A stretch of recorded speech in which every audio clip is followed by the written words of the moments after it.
Hello, my name is Alan March, and this is a presentation that will include an introduction and some training on a tool I developed to combat unconscious bias in character creation called the Character Compass. In this presentation, I'll get into how the tool was made, how you can use it, and how to read the data you get back. A bit about me. I grew up in Springfield, Illinois, and went to school for animation in Chicago. I've been working in animation production since 2016, most recently as the pre-production supervisor on Marvel's Moon Girl and Devil Dinosaur. A core pillar of my work, both personally and within the industry, is advocating for intersectional representation of LGBTQ stories for youth. So when my thesis film came up my senior year at college, I made Bittersweet. Bittersweet's protagonist and love interest both being boys was a crucial element of that from the start. The short is an example of the type of media that I wanted to see in the world, normalizing these relationships and releasing the stigma of queer love being inherently sexual and, quote, not age appropriate. These topics are age appropriate because there is not an age lock on who is gay, who is bi, and who is trans, and shielding kids from this information only does harm. It ended up screening at 26 film festivals across a few different countries, and the consistent feedback I got from the programmers was they were excited about it because it was one of the few LGBTQ films submitted that wasn't a tragedy. So much of the media surrounding my community focuses on that. And though those things do happen, and it is important to recognize them, if those are the only stories available, then it's difficult to imagine what a happy and content queer adulthood can look like. Working as a trans mentor myself at the LA LGBT Center and facilitating support groups for trans, non-binary, and gender-expansive youth keeps this reality at the forefront of my mind. Since 2016, Bittersweet has continued to screen across British Columbia in a curriculum that combats homophobia, transphobia, and bullying in schools. That experience really made me realize how important this work was, even if something as small as a 4-minute short could make an impact like that. So when I started working on an animated show that was open to conversations like this, I jumped at the chance to combine my love of Excel sheets and my passion for this work and representation. We were at a step in the process where a great deal of our background characters were being designed to populate the scenes through the series. And in order to organize these assets and avoid a nightmare every time us production coordinators would need to label every character in every crowd, I built out an Excel sheet which listed all of the characters we had so far. I included some tags for quick sorting, which were age, story rank, and gender. Age, so we could easily filter out the adults for school scenes. Story rank, from featured characters to nameless incidentals. So if we just wanted to communicate the scene was crowded, we could filter to just the background characters, so it wouldn't distract the audience by placing a featured character right behind the action. And then gender, as the creative team wanted to be cognizant of gender equity when populating our world. Our team was aware of this gender equity issue in media that's reflected in studies like those put out by the Annenberg Inclusion Initiative. This is from this year's report. And out of the top 100 grossing films this year, they found only 31.7% of lead and co-lead characters were women. And though this has fluctuated over the years, as high as 34.7%, that statistic has not changed greatly from when they started reporting in 2007 at 29.9%. So I was curious what numbers on our show looked like. And I'm one of those people who thinks Excel is fun. So I ran the numbers and was surprised by what I found. Even though we were consistently having these conversations about gender equity, and week over week when we would see the new designs, we felt like we were on top of things. According to the numbers, we were still falling into this 2-to-1 ratio of men to women. And analysis was also not confined to one set of characteristics. Since we already had the gender stats and the story rank stats, I was able to cross-reference them to find that even though we were happy with the gender makeup of our main characters, that speaking roles were still disproportionately being assigned to men. And by cross-referencing our gender and age data, I also found that the sum of our adult women characters was disproportionately small to the adult men. Again, from Annenberg. From this year's report, only 3% of the leads and co-leads of these 100 films were women over the age of 45. So despite an active interest to prioritize gender equity, unconscious bias still affected us. To have everyone on the same page of what I mean when I bring up this bias, we're going to take a little bit of an academic detour. In the paper Roles for Implicit Bias Science and Anti-Discrimination Law, These types of biases are described as a subset of one's social knowledge. They include mental associations that are the core of attitudes and stereotypes acquired continuously starting early in life. These associations are triggered automatically and without one's awareness during encounters with members of the demographic groups in which they are associated. So this is a process our brains are hardwired to do, regardless of intent. And it takes effort to shake the bias we've absorbed from the society at large, even if we are part of the group that is negatively impacted by these biases.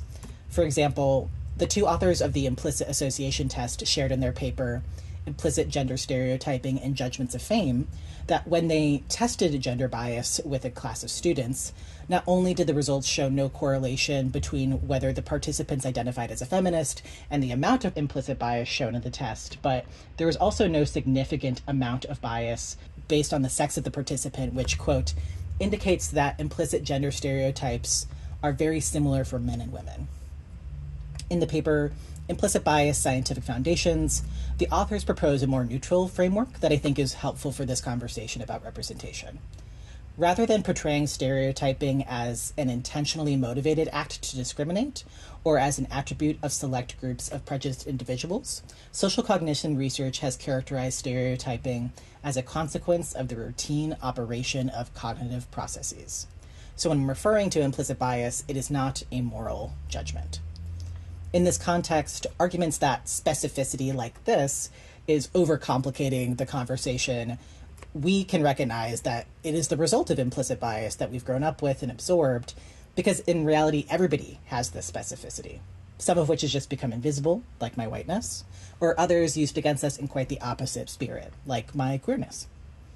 On the show I developed this tool on, having the stats of our characters laid out in black and white was helpful in sidestepping the knee-jerk defensive reaction, taking some of the emotionality out of it with this more nuanced understanding of bias. We were able to get to the problem-solving phase faster, have a more productive discussion, and make tangible changes that put us on track towards our ideal show. That's why I call this tool a compass. It's not intended to tell you which way to go. It's just to show you plainly the results of all the decisions you've made so far and ask, is this your intention? Moving on to the function part of this presentation. One of the main reasons I love TV is the creative problem solving that we deal with so much comes from finding the best solution between what is possible with the time allotted and still achieving your creative vision. This tool fell right in that sweet spot. The tool allowed production to identify steps in our process where data like this would be most helpful, which in turn saved us money because we caught things at the writing phase rather than the art phase. So down the line, we could use that money to saved to keep people on longer, have more time to get a nuanced story point exactly right, and get to go above and beyond on a sequence in a show. I expanded the categories and variables out to include more biases we wanted to be cognizant of. In addition to using census data for the place our show was set, we had conversations with representation advocacy groups like GLAAD, who handles LGBTQ representation, Respectability for Disability Advocacy, and Tenenbaum, who does religious affiliation, resulting in an Excel sheet that looks like this. So this is what the tool looks like. This is what you would open up when you download it. This is all just made up data to be able to populate the dashboards so they don't look blank. And you can also get an idea of like what examples of what a character could look like. I'll go through these drop downs, which are the things that will pop up in each of these categories if you click the little drop down button. But when you do download this, there are like instructions at the first tab, which include a good deal of what I'm speaking to. So no worries if something slips by. So we have story rank, like we talked about before, main characters all the way down to background characters. We have age. We have that 50 plus section specifically, so we can keep an eye on that ageism bias that we talked about earlier. Gender, non-binary in this case in reference to the umbrella term. So that is why there is a colon after. Any of these drop downs that have a colon after allow you to put in more specificity after the drop down itself. So in this case, this character is specifically agender under the non-binary umbrella. Anything that is written after those colons will not affect the formulas that feed into the dashboards. Pronouns used. The reasons that pronouns used is separated out from gender is because sometimes we're dealing with like inanimate objects or like robots and aliens. And though those might not be gendered, it's likely that pronouns are being used for them. This is a good way to indicate the person that is playing the character, because even though in this made-up fantasy world, we have aliens and robots that are outside of our gender binary, they're definitely played by like a human in our world, and so that is why we want to take a look to see like what are the pronouns being used for the aliens, because even though we can't get into the specific demographic information of the people that are playing these characters, because that gets into like legal and employment issues, we can definitely use this as sort of like a workaround to be able to get an idea of maybe who's playing the character, because if he and him pronouns is being used for this alien or this robot, it's likely that is reflective of the actor as well. Race and ethnicity, pretty straightforward. All of these pretty much have a colon afterward because there is a great deal of specificity within each of these buckets. And then we get into this wording of acknowledgement. So the Tenenbaum folks helped us with this wording because that is how they track their representation of religion. It's acknowledgement of religious affiliation. Which is helpful for this type of tool, because when we're talking about representation, we want to be able to like see it in the show in this case. We don't want to run into this like Schrodinger's representation where it's in interviews with people outside of the show, but you never see something or hear something specifically within the show itself. So that's why this acknowledgement wording is here, intended to be updated once something is acknowledged, because this is a document that is live throughout the course of a project. You can save it out at different points in time, but it's intended to be a live document that you use through the course of a project.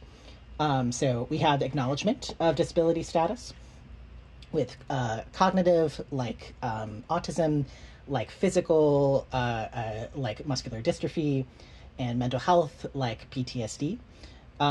These also have not applicable as available options, like if it is a cat that has no speaking lines and is not going to be intended to be humanized, this is probably not as applicable to that type of character.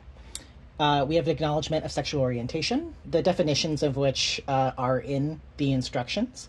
But bisexual and the ace arrow spectrum also have these little colons to get more specific. Another best practices note that's in the instructions is to be mindful of assuming specific orientations based on partnerships. For example, if we see two men together as a couple, unless clarified in the story or with a pride flag, for example, there's no way to know if the men are gay or bisexual. It's recommended to use the queer label instead in these instances to avoid bisexual erasure. We have acknowledgement of gender identity, so transgender and cisgender. You'll notice that transgender and non-binary are separated out into different drop-downs.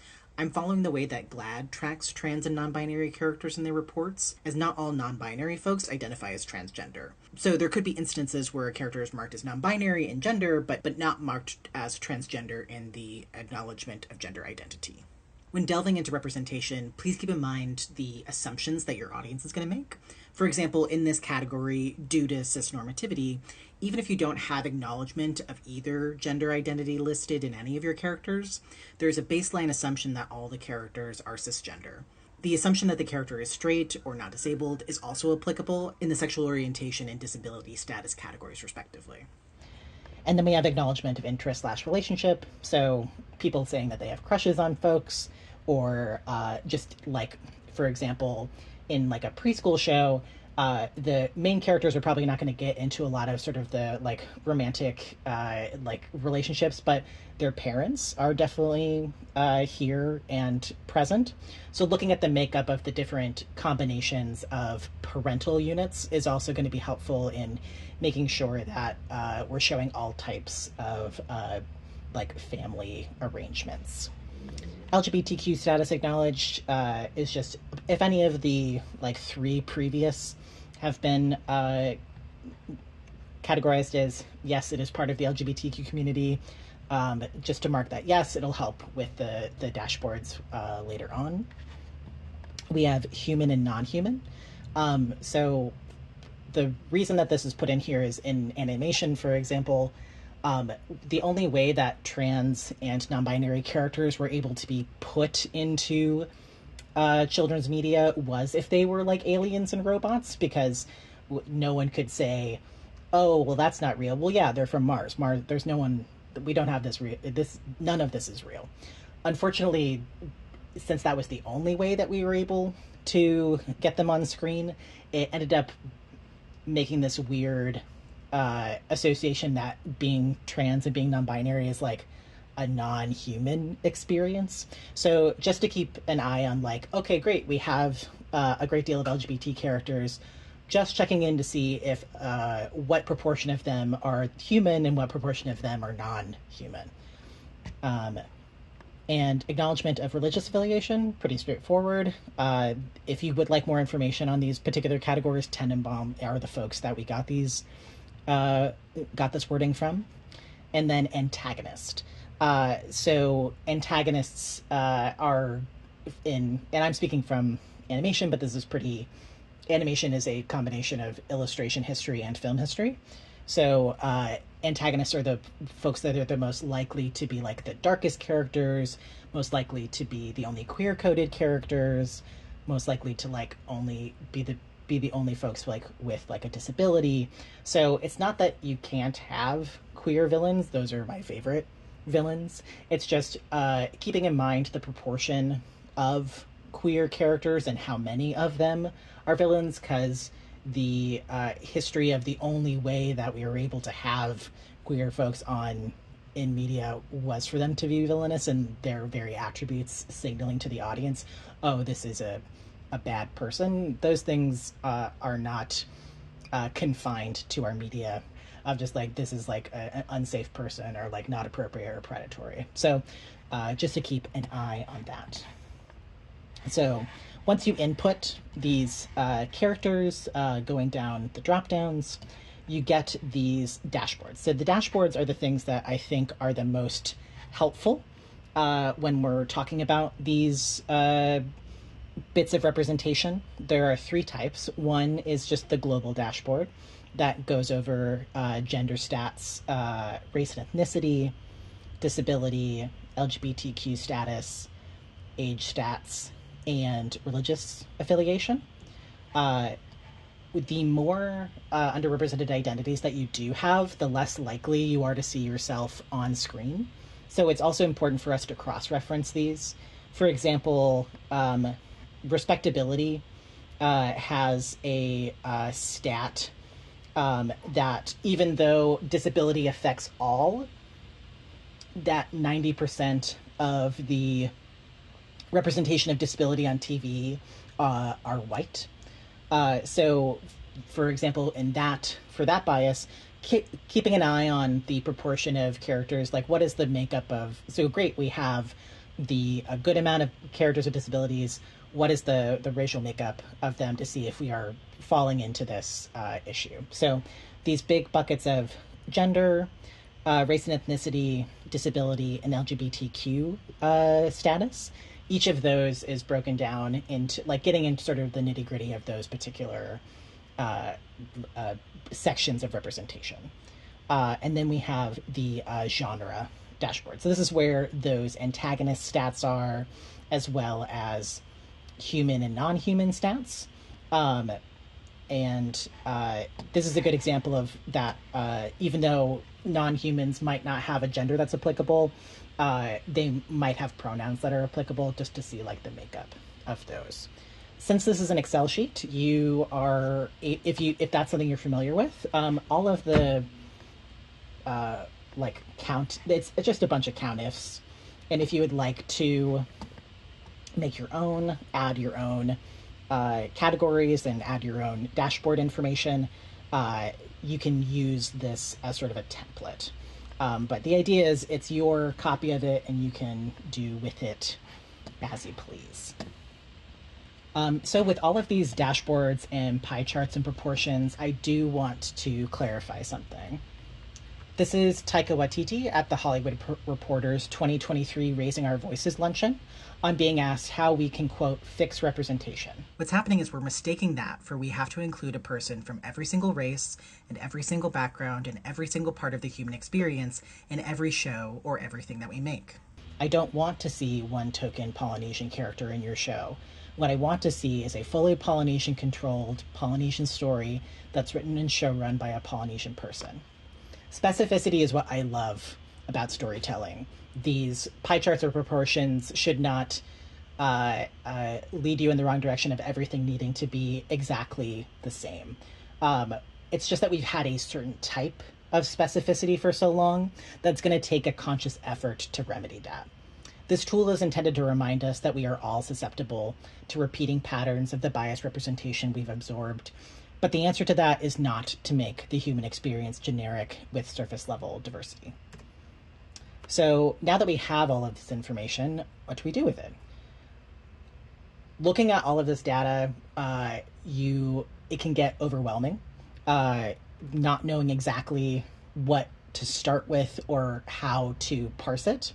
So part of this presentation, I'd also like to share my methodology on reading the data in the context of what would be best for your story.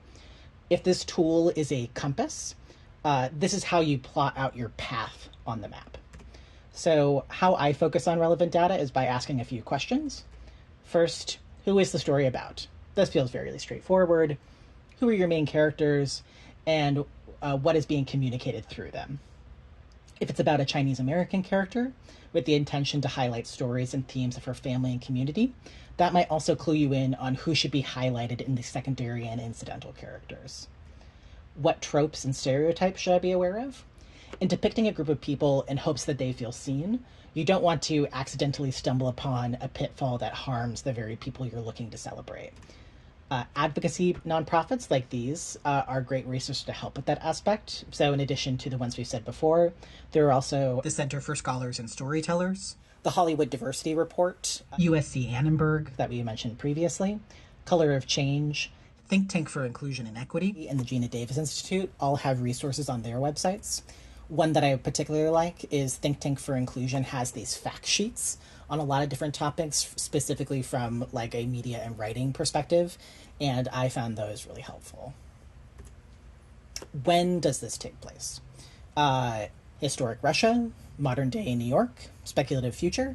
Some of these have population demographics that you can reference to see if the way you're populating the world is being skewed by bias.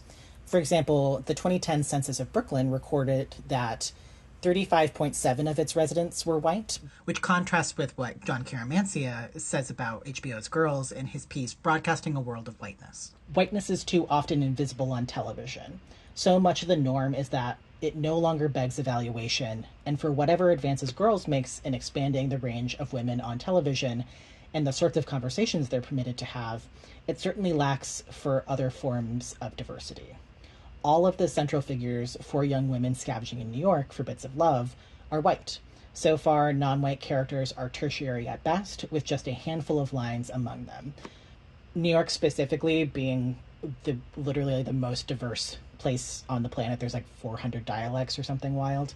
So it's a good example of a stark comparison of like how that space actually is, and then what biases are at play in what types of stories we're seeing.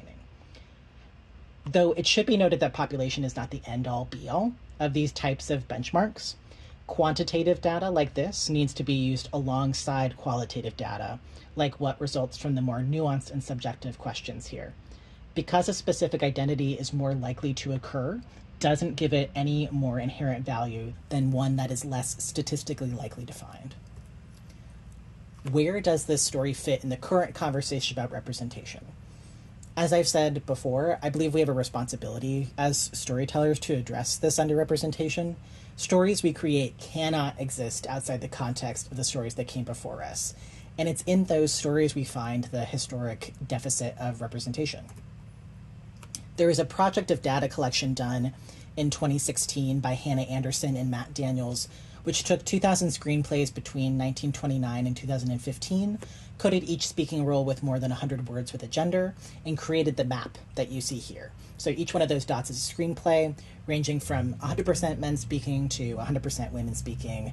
It's an approximation. The screenplays are not exactly the same thing as the final product, and this only considers people that have speaking roles, so no background characters. But it really demonstrates how weighted the game is we're starting right now. Any production that's in motion at this moment is starting with an immense deficit, just like this, for so many underrepresented characters and stories, which gets compounded when we start looking at the intersectionality in these conversations. There are absolutely arguments that can be made that this was the right balance for this particular film, like Mulan having a majority of lines spoken by men makes sense. They wanted to show this main character becoming isolated from their community at large due to their differences and struggling against the patriarchy in particular.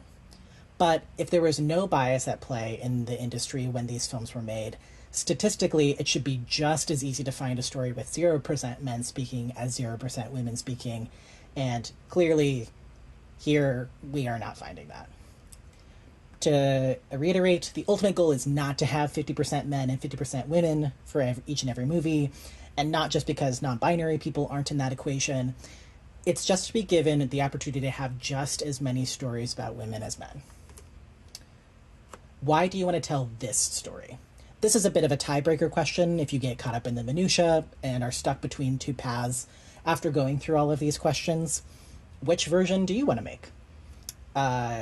For example, did I make the setting for a comic of mine a forest because it fits thematically? Yes. But did I want to avoid rendering 1 million buildings in perspective? Also yes. Lastly, how would you like to move forward with this new information? Combining the results of the data with these questions, choose what, if anything, you'd like to change. This comes in two forms. One is at the beginning of a project. Playing with the numbers in the Excel sheet is a good way to see what changes affect the total numbers. But the other is when you're working with a set of characters that is in progress. Whether it's the first time you're using this tool or one of the many times later down the line you check in, you'll need to factor in the number of characters that have already been established. It's hard to imagine what exactly this looks like without a specific example. So I went ahead and pulled something that I was familiar with, so I understood the nuances of a particular project, and there's a lot of information readily available, so we have significant numbers to work with. So thanks to supernaturalwiki.com, we're going to talk about Supernatural. I'm sorry. Supernatural is about Sam and Dean Winchester, two brothers who travel to town to save locals from monsters of the week after their father raised them to do so. I pulled data from the first 3 seasons on the characters that had lines in episodes and were significant enough to make the cut in their own pages on supernaturalwiki.com.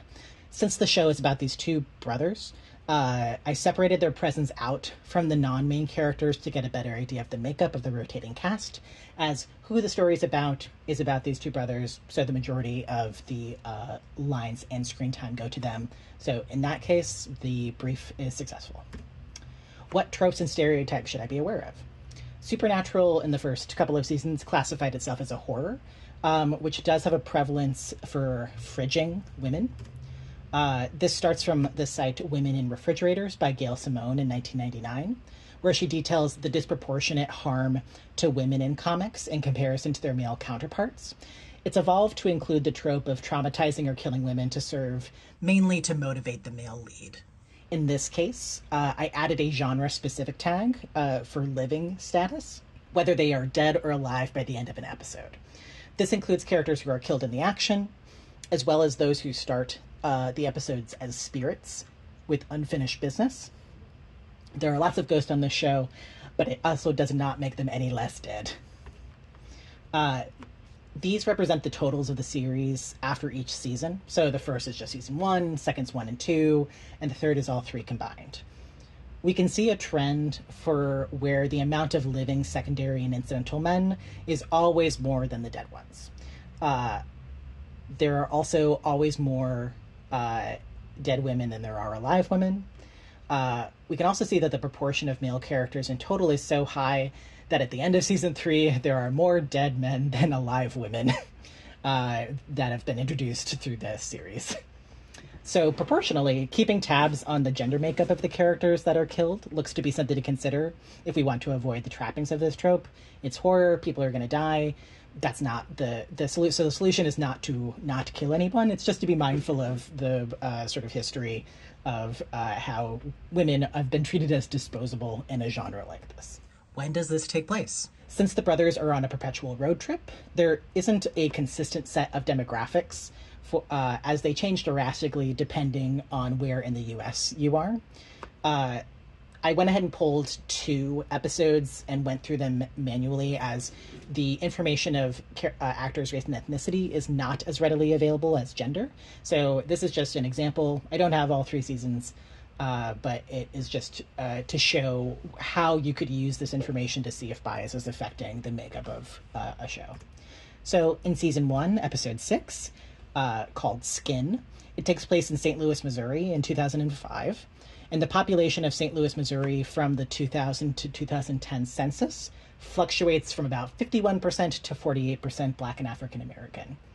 In the episode itself, only 2 of the 11 speaking roles went to Black characters.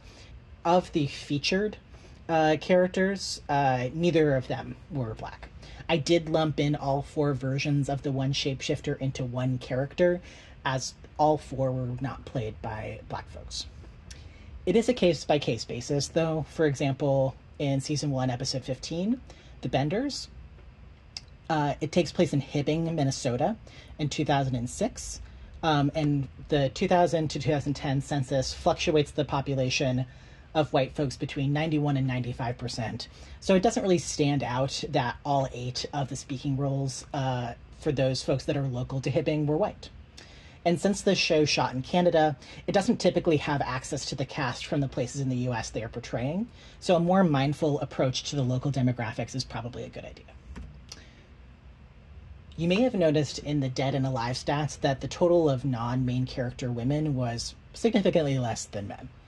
So again, looking at the sum totals of characters after each season, there are consistently more men featured than women. Interestingly though, when we separate these numbers out from secondary characters, so like reoccurring characters, from the incidental ones, the ones that are just part of like a single episode, the amount of secondary characters does actually have gender equity by the end of season 3. There's actually more secondary women on the roster. Our issue seems to lie with the incidental characters who are introduced from town to town. We end up with a 60 to 40 men to women ratio by the end of season 3. So this trend of reoccurring characters is an encouraging sign, though it looks like the general makeup of the world could use some adjusting. As for why do you want to tell this story, I am not Eric Kripke, so I don't know. But according to interviews, he has said that when he originally pitched it, it was a Route 66 road trip with American folklore and urban legends. According to the list of specific non-human types of characters that are denoted throughout the first 3 seasons, it looks like many different types of legends were achieved. So as far as that goes, it seems like the brief was fulfilled. How would you like to move forward with this new information? So let's use the gender balance issue of incidental characters as our example and set a goal to have just as many incidental women as incidental men by the end of season 6 in our hypothetical world where we've intervened at the end of season 3. Since this project is in progress, we have to consider the numbers already established and apply a equitable representation ratio rather than an equal one. And what I mean by that is an equal representation is seen by like the first image, giving everyone the same amount of resources regardless of need. Applying an equitable representation ratio is the second image, distributing resources based on what would actually solve the problem. Because if we were to take the current sum of characters for each set of incidentals and just made sure from here on out, from season 3, that there are equal representations of men and women, we'd never bridge that gap. So we need to figure out how to bridge that distance over time with equitable representation rather than equal. Since this presentation is meant to serve as an introduction as well as some training, we're going to get into the weeds here for a bit, but I promise it's like 5 minutes. If this is your jam, then you're welcome. If not, you are welcome to skip ahead. Unfortunately, for those of you who are with me live, you are stuck with me for a moment while I explain a bunch of supernatural math. So, if we take the total amount of incidentals we've had up through season 3 and divide that by the total amount of episodes, we find that each episode on average has 3 new incidentals. And if we multiply that by the number of episodes in a season, we'll find that over the course of a season, 68 new incidentals will pop up. So if we multiply that by 3, we get what the 3 seasons that we're going to be adding are, and adding that to the total amount of incidentals that we have so far. From season 1 to season 6, we should have 389 incidentals total. And so if we wanted to figure out how to have just as many men as women, we'll divide that by 2. And so our aim is to have 194 women incidentals and 194 men incidentals. The way that we're going to be able to get there is by taking the total amount that we have so far and subtracting that from the goal. So subtracting the 111 total for men and the 74 total for women, and dividing that new number by 3 to make us have the goal of 28 incidental men per season and 40 new incidental women per season. You can see as those get added up, added to the original first three seasons we have, we get to our final ideal number. But if we are short, like 20 women characters by the end of those 3 seasons, we would still reach a ratio of 45 to 55%. Same could be said in the other direction too. You could overshoot by 20 women characters and still have plenty of male characters present. We do live in the reality where Supernatural went on for 15 seasons, so we do have seasons 4, 5, and 6, their actual data. And we can see that the bias went unchecked and the difference was exasperated. Instead of needing at least 37 incidental women to match the amount of incidental men by the end of season 3, we are now needing 70, which is like a whole season's worth of incidentals. So this is just to show the earlier that this information is brought into consideration, the more helpful it will be. On the show that I developed this tool on, I used a process like this to find the relevant data and present my findings to the crew a few times over the course of the seasons. With action items in hand, we were able to keep an eye on the unconscious bias we previously identified and continued to expand the representation in our world. The character team, we could not have done this without. They were such amazing partners in this work, especially in the realm of background characters, as they were tasked with creating these full cloth. The specificity of feedback from the tool allowed them, by their words, to design characters that they never had before for TV. And it didn't go unnoticed when episodes started airing. People shared that they felt seen by so many different types of characters on the show, whether it was recognizing the main character wasn't tokenized to be the only one of their ethnicity in a classroom, or someone posting a selfie alongside an incidental saying that this was the first time they actually saw their likeness in a story like this. A crew member who came on a bit later, who's from where the show takes place, shared with me that when they first saw the lineup of all of our characters, that they started to cry. Of all the times that they had seen their home represented on screen, it moved them to actually see it reflected authentically. So, to review of what we learned about the Character Compass, the creation of this tool came about because despite our best intentions, everyone can be affected by unconscious bias. The function of this tool is not to tell you what you need to do. It's to plainly show you the results of the decisions you've made so far and ask, is this your intention? And the interpretation of this tool gives you a fair amount of information to sort through. But if you filter through it through the specificity of your creative vision, this mindful plotting of a path now will pay dividends down the line. Thanks so much for listening all the way through. I'm not telling you what to include or not to include in your story. In fact, I can't. You are the only person that can make those decisions. I just want to make sure that you have the tools to make an informed decision that ultimately aligns with your creative intent. And I hope that this character compass helps you get there. Thanks.